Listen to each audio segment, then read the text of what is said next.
आज एक जो है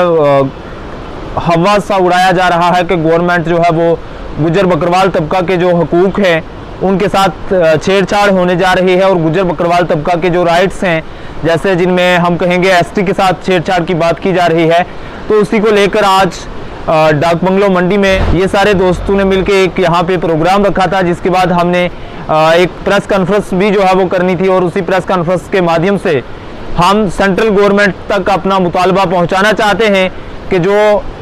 गुजर बकरवाल तबके को एसटी जो है गवर्नमेंट ने दी हुई है,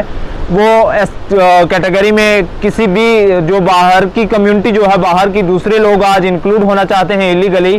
तो हम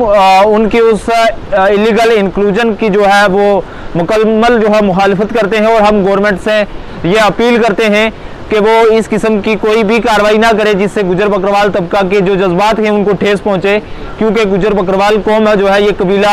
ये एक देशभक्त कौम है, देशभक्त कबीला है और इन्होंने हिंदुस्तान के लिए और हिंदुस्तानियत के लिए अपने आज तक जानों के नजराने दिए हैं। देखिए जी, आपने कहा पॉलिटिकल लीडर्स जो है वो बड़े लीडर्स चुप हैं, तो मैं कहूँगा लीडर्स जो है वो किसी तहरीक को नहीं बनाते हैं, बल्कि तहरीक जो है वो लीडरों को बनाती है। हम एक तहरीक के साथ वाबस्ता है। अगर आज ये लीडर खामोश हैं, अगर गुजर बकरवाल तबका के हकूक़ के साथ कोई छेड़छाड़ की जा रही है, तो आने वाले वक्त में तबका जो है, हमारी कौम जो है वो इन लीडर्स को जवाब देगी। कि ऐसा कुछ भी नहीं है कि हम किसी को देशभक्त नहीं समझते, ना ही हम देशभक्ति या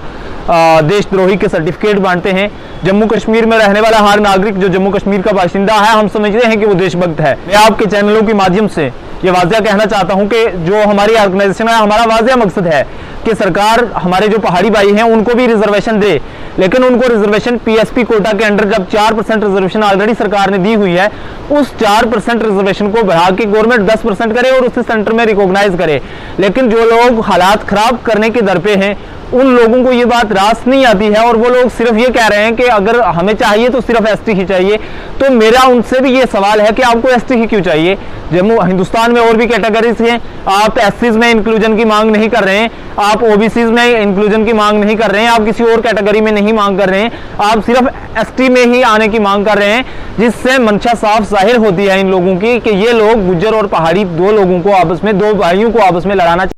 गुज्जर यूथ ने यहाँ पे प्रेस कॉन्फ्रेंस का इनकाद किया और हमारा साफ ये कहना है कि हमारे पहाड़ी भाई हैं जो और गुज्जर भाई हमें लड़ाने का जो काम कर रहे हैं लीडर लोग, इनकी जो रोटी सीखनी बंद हो गई है अब। तो हमें रिजर्वेशन मिली जो, उसके बाद ये लोगों ने क्या कर दिया भाई, पहाड़ी और एसटी को लड़ाना शुरू कर दिया। तो ऑलरेडी जो आपके पास 4% पहाड़ी दी गई है पीएसपी, उसको इंक्रीज़ करके 10% दी जाए, तो ये लड़ाने का कौन सा काम है भाई? जो बड़े बड़े लीडर हैं उन्होंने आज सोच लिया कि हमारा काम तो बंद हो गया भाई, हमारी दुकानें चलनी बंद हो गई हैं, आप बीच में पहाड़ी और गुज्जर की लड़ाई लगा दी उन सब ने। तो मेरा ये कहना है कि मान लो जिस टाइम 91 में हमारे गुज्जर या ये लॉ बनी थी, उस टाइम इन लोगों ने भी अपनी मांग रखी थी, तो उस टाइम अगर इनको नहीं दिया गया, मेरा ये कहना है कि अगर हैंडीकैप इंसान होगा तो उसको 2 साल या 1 साल में ही उसका पेंशन भी लग जाती है, उसको सर्टिफिकेट भी मिल जाती है। तो इन लोगों को 40 साल बाद तक आज 5-4 साल में इतनी चीज़ें याद आ गई। आज जब ये सत्ता में थे तो ये कहाँ थे? ये उस टाइम कुछ नहीं बोल रहे थे, क्योंकि इनका सब चल रहा था ना। आज सब चीज़ें बंद हो गई हैं, उसमें बस गुज्जर पहाड़ी उठ के लड़ाई झगड़े हर जगह पे लगे।